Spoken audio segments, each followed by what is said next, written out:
धन्यवाद। नमस्कार साथियों, ये एक ऐसा मुद्दा है जिस पे हम लोग कई बार आपसे मुखातिब हुए हैं और बार बार होते रहेंगे। मुद्दा राष्ट्र की सीमाओं की सुरक्षा से जुड़ा हुआ है और जो क्लीन चिट प्रधानमंत्री नरेंद्र मोदी जी ने 20 जून 2020 को चीन को दी थी, उस क्लीन चिट की धज्जियां उड़ा दी गई, इसी हफ्ते उड़ा दी गई। और वो धज्जियां किसने उड़ाई? जो डीजीपीज और आईजीपीज की मीटिंग हुई थी अभी, उस मीटिंग में एक रिसर्च पेपर पुलिस अधिकारियों ने ही पेश किया था। और उस मीटिंग में कौन कौन मौजूद थे? उस मीटिंग में मौजूद थे अजीत डोभाल साहब, गृह मंत्री साहब और आला अधिकारी, सुरक्षा और गृह मंत्रालय से जुड़े हुए आला अधिकारी उस मीटिंग में मौजूद थे। उस मीटिंग में जो रिसर्च पेपर पेश किया गया और चौंकाने वाली उसमें एक बात थी कि पूर्वी लद्दाख में जहां एलएसी है, 65 पेट्रोलिंग पॉइंट्स हैं, ऐसे पॉइंट्स हैं जहां हम गश्ती करते थे, गश्त लगाते थे हमारी सेनाएं, हमारे सुरक्षा बल। उन 65 में से अब 26 हम गंवा चुके हैं। मैं दोहराता हूं, पूर्वी लद्दाख में नियंत्रण रेखा के ऊपर के समीप जो 65 ऐसे क्षेत्र थे जहां हमारे सुरक्षा बल गश्त लगा सकते थे, 20 मई 2020 से पहले तक, उनमें से हम 26 अब गंवा बैठे। चीन के कब्जे में जा चुका है। अब वहां हम गश्त नहीं लगा सकते। इससे ज्यादा और स्पष्ट कुछ हो नहीं सकता। पीएलए ने उन बिंदुओं पर हमारे सुरक्षा बलों की गश्ती रोकवा दी, हमने रोक दी, हमने उन्हें क्लीन चिट दी और पीएलए ने उन पॉइंट्स पर आला दर्जे के कैमरा लगा दिए। उन कैमरा से वो हमारी दिशा में देखते हैं, स्पष्ट तौर पे देखते हैं कि हमारे यहां क्या मूवमेंट्स हो रही हैं। और तो और रेबो नाम की एक कम्युनिटी है जो अपने भेड़ बकरी चराने वालों की कम्युनिटी है, जो सदियों से वहां अपने जानवरों को चराते हैं। अब वो वहां नहीं चरा पाते हैं अपने जानवरों को। हम ही उन्हें रोकते हैं कि अरे साहब, आप जानवरों को वहां ले जाओगे तो चीन कैमरा से देख लेगा और आपत्ति करेगा। हमारा चरागाह, हमारे लोग हमारे पशुओं को चराने ले जा रहे हैं, अपने इलाके में चराने ले जा रहे हैं और हम ही उन्हें रोक रहे हैं। मत ले जाओ, चीन को बुरा लग जाएगा। यह है नरेंद्र मोदी जी की चीन से रिश्ते। बार बार दोहराना पड़ते हैं, रोज नए उदाहरण लाते हैं हम आपके सामने। हम क्यों बार बार संसद में इस पर चर्चा करना चाहते हैं और इन रिश्तों को उजागर करना चाहते हैं? जो खतरे हमारी सीमाओं के अंदर आ गए हैं, उन खतरों को उजागर करना चाहते हैं। लेकिन मोदी जी नहीं चाहते कि हम इनको उजागर करें। यह खानाबदोश समुदाय है रेबोस, जिसके बारे में मैंने आपको बताया।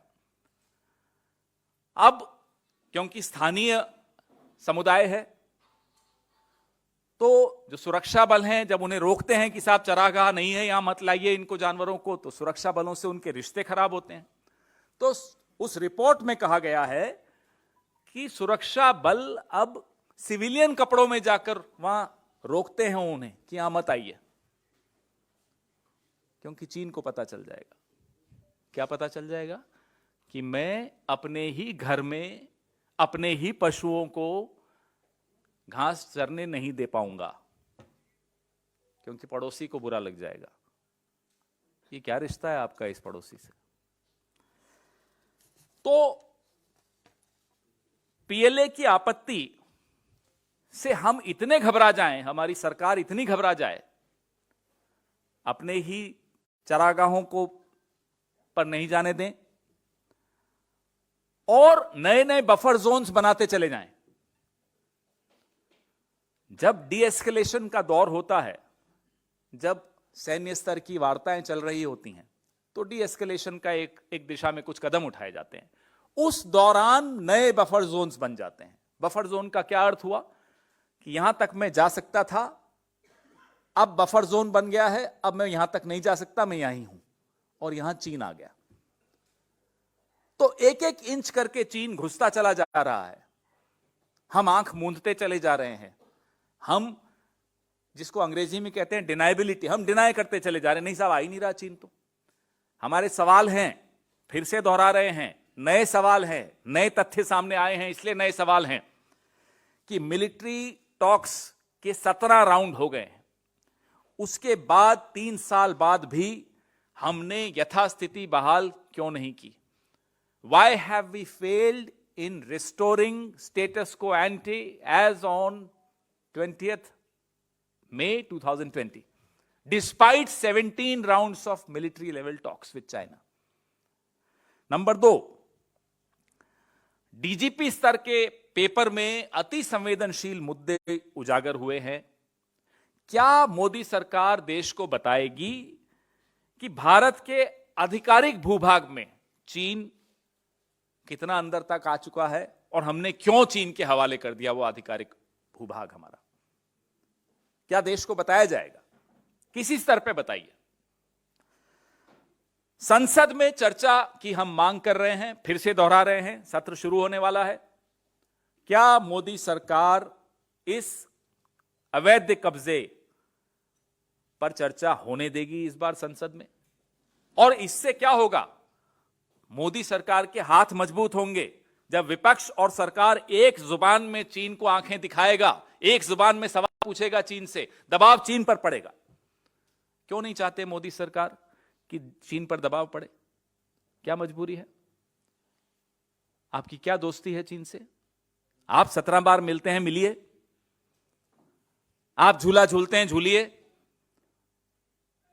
आप उनको नारियल पानी पिलाते हैं महाबलीपुरम में, पिलाइए, 2 बार पिलाइए, हमें कोई आपत्ति नहीं है। लेकिन हमारे भूभाग पर चीन कब्जा करता चला जाए, आप चीन को आंख दिखाने की बजाय उन लोगों को आंख दिखाएं जो आपसे ये सवाल पूछें चीन पर। हमें आंख दिखाना बंद कीजिए, चीन को आंख दिखाना शुरू कीजिए। Friends, this is an important expose that has come about this week, which has only reinforced the questions that we have been asking from this government on the situation at the eastern Ladakh border near the LAC. The new expose comes in a conference of DGPs and IGPs in the form of a research paper presented in that conference. The conference was attended by the Home Minister himself, by the NSA himself, apart from other senior bureaucrats and officers. That research paper exposes that of the 65 patrolling points on eastern Ladakh near the LAC, India has lost access to 26 patrolling points. These were the patrolling points where India was able to, our security forces were able to patrol before May 2020. We've been questioning the government, and this has been made possible thanks to the much talked about clean chit that Mr. Narendra Modi gave to his friend China when he said nobody has entered our territory. The situation is so serious that there is a traditional community of shepherds called rebos, which takes the animals for fodder in these areas. These are our areas. Now they are not allowed to go there because China has installed high quality, high density cameras. PLA has installed those cameras. And we are stopping our own people to take our own animals for feeding on our own land. That's the fear Mr. Modi has, or the fondness Mr. Modi has of China. We demand to know, is it fear? Is it fondness? Is there something else? Why are we not allowed to discuss China in the parliament? The session is about to start. We demand a discussion on China and on this new expose in the DGP research paper this week. We demand answers. The nation must know how has China been allowed to transgress into our territory. This is our area. This is our land. And what has been the outcome of 17 rounds of military level talks? Why have we lost access to 26 out of the 65 patrolling points in eastern Ladakh? Why is the Prime Minister quiet? Your questions, please.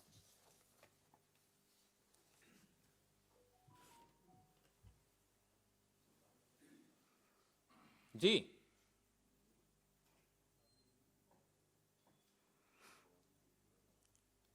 ये तो चीन है, इस पे तो सवाल आते हैं। वो दूसरा वाला मुद्दा थोड़ी है जिस पे सवाल नहीं पूछ सकते आप।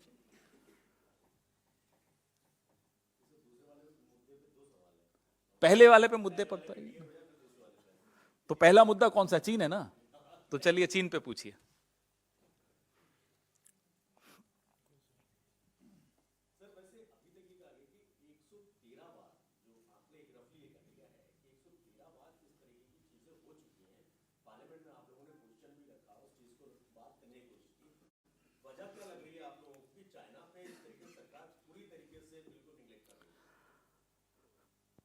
सेना वीर है, राजा कायर है। या राजा कायर है या राजा मजबूर है, यह हम नहीं जानते। या राजा को मोहब्बत है चीन से, हमें यह भी नहीं मालूम। तो यह राजा बताएगा कि क्या कारण है। यह हम जानते हैं कि प्रजा जानना चाहती है कि एक वीर सेना होते हुए भी राजा इतना चुप क्यों है, राजा क्लीन चिट क्यों देता है चीन को, राजा घबरा क्यों जाता है चीन के नाम पे, राजा चीन के मुद्दे पर चर्चा भी क्यों नहीं करना चाहता। ये राजा से पूछिए। हम भी राजा से ही पूछ रहे हैं आपके माध्यम से। हम तो पिछले कई सत्रों में लगातार चीन पर चर्चा करना चाहते हैं। ये चाय पे चर्चा वाले लोग चाइना पे चर्चा करने से क्यों घबरा जाते हैं, ये हम जानना चाहते हैं। तो the prime minister, instead of issuing clean chits, must come clean on China.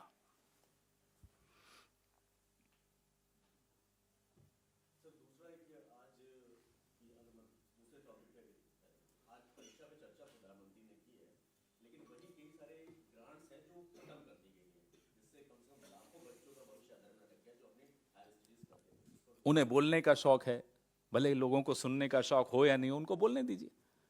उनको कहिए सरकार चलाइए, नीतियां बनाइए, जिन नीतियों से छात्रों को लाभ हो, युवाओं को लाभ हो। हर चीज इवेंट नहीं होती। परीक्षा, 12वीं की परीक्षा मुझे आज तक याद है, आपको भी याद होगी अपनी 10वीं की परीक्षा। वो इवेंट नहीं है लाइफ का, वो टर्निंग पॉइंट होता है लाइफ का। इनके लिए हर चीज इवेंट है और वो सोचते हैं बच्चों के लिए भी हर चीज इवेंट है। तो एक अफसोस की बात है कि instead of a PM we have an EM, event manager.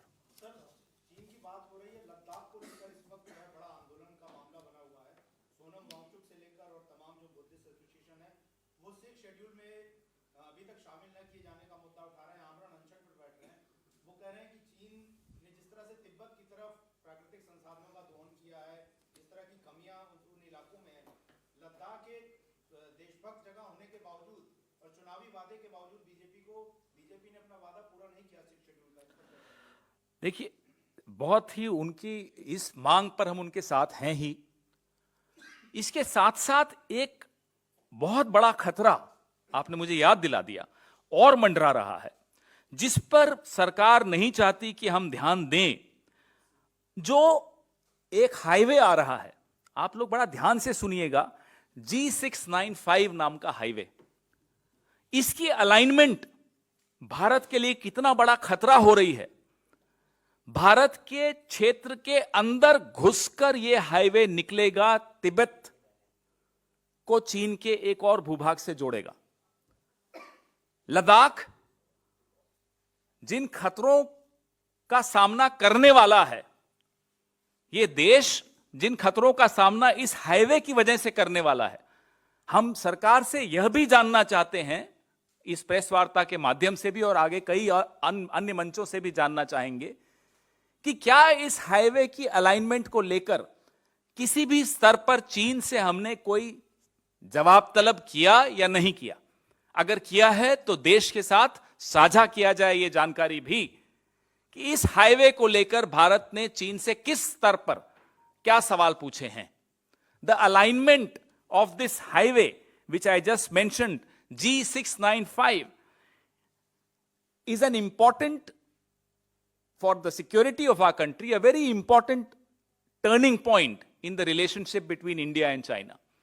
Have we at any level questioned the Chinese government on the alignment of this highway? Because this transgresses into our territory, compromises our security.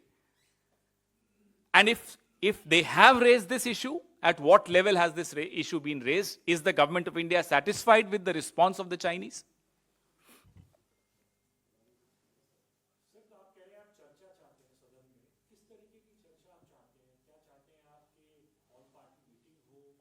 सदन में चर्चा अलग बात है. सदन में भी चर्चा चाहते हैं. ऑल पार्टी मीटिंग पहले हुई थी 20 जून 2020 को. उसमें तो हमने देख लिया क्या हुआ. उसका नतीजा सबके सामने है. उसका नतीजा यह है कि 26 ऐसे बिंदु आ गए हैं, क्षेत्र हैं जहां हम अब जा ही नहीं सकते अपनी ही टेरिटरी में. तो अगर क्लीन चिट ही देनी है तो ऑल पार्टी मीटिंग का कोई लाभ नहीं है. लेकिन चर्चा सदन में हो, देश के सामने ये तथ्य सामने आए, ये हम चाहते हैं.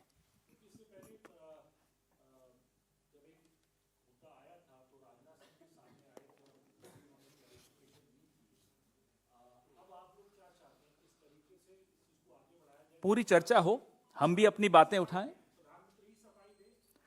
पहले सवाल तो हमारे सुने ये लोग. पूरा विपक्ष अलग अलग बिंदुओं पर चीन के बारे में चिंतित है और सवाल पूछना चाहता है, सरकार से जवाब चाहता है. उसके बाद तय करेंगे. वो तो सरकार तय करेगी कि प्रधानमंत्री तो खैर चीन पे बोलेंगे नहीं, तो वो उम्मीद करना बेकार है. कोई जिम्मेदार मंत्री बोले. जी,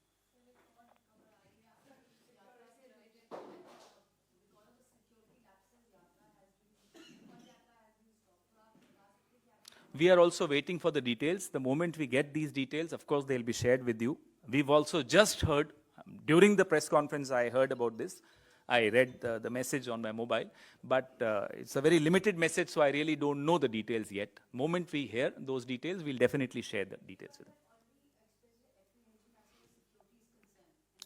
It's premature for us to comment on what exactly has happened in the yatra, so I would not like to comment at this stage.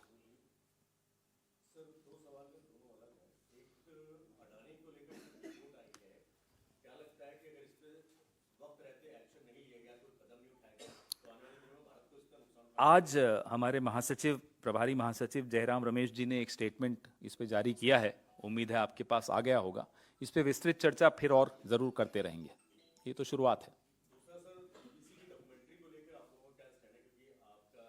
हमारा स्टैंड राहुल गांधी जी ने पिछली प्रेस वार्ता में 24 तारीख को जम्मू के पास जो प्रेस कॉन्फ्रेंस हुई थी, झज्जर कोटली वाली प्रेस कॉन्फ्रेंस, बड़ा स्पष्ट कह दिया था कि सत्य को छिपाया या दबाया नहीं जा सकता. सत्य का चरित्र ऐसा होता है कि वो निकल कर आता ही है. तो कोशिश कर लेने दीजिए दबाने की, फिर देखते हैं.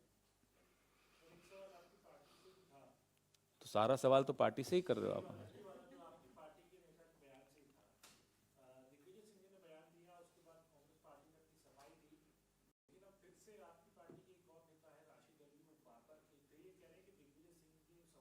वो उनकी निजी राय है.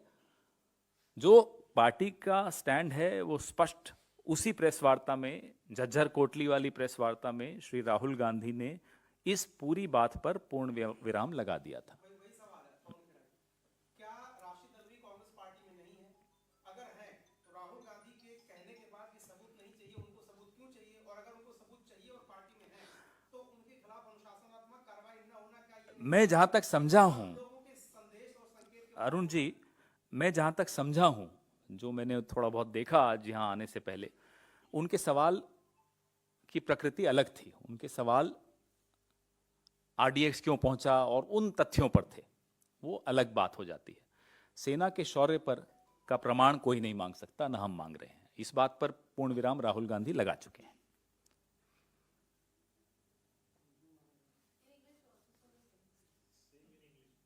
Ask me in English first.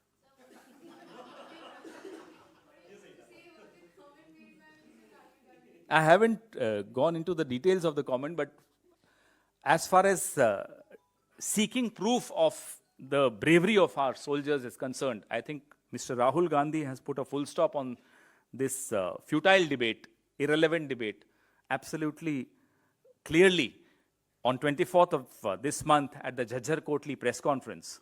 So I don't see any merit in carrying on with the discussion.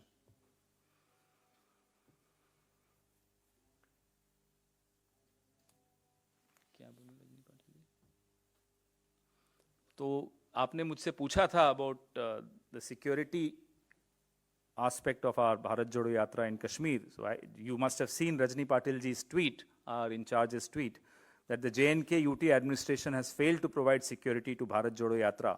Security lapses indicate unfair and unprepared attitude of the UT administration. So this is the only thing we know right now. As and when we get more details, we'll definitely share them with you. Thank you.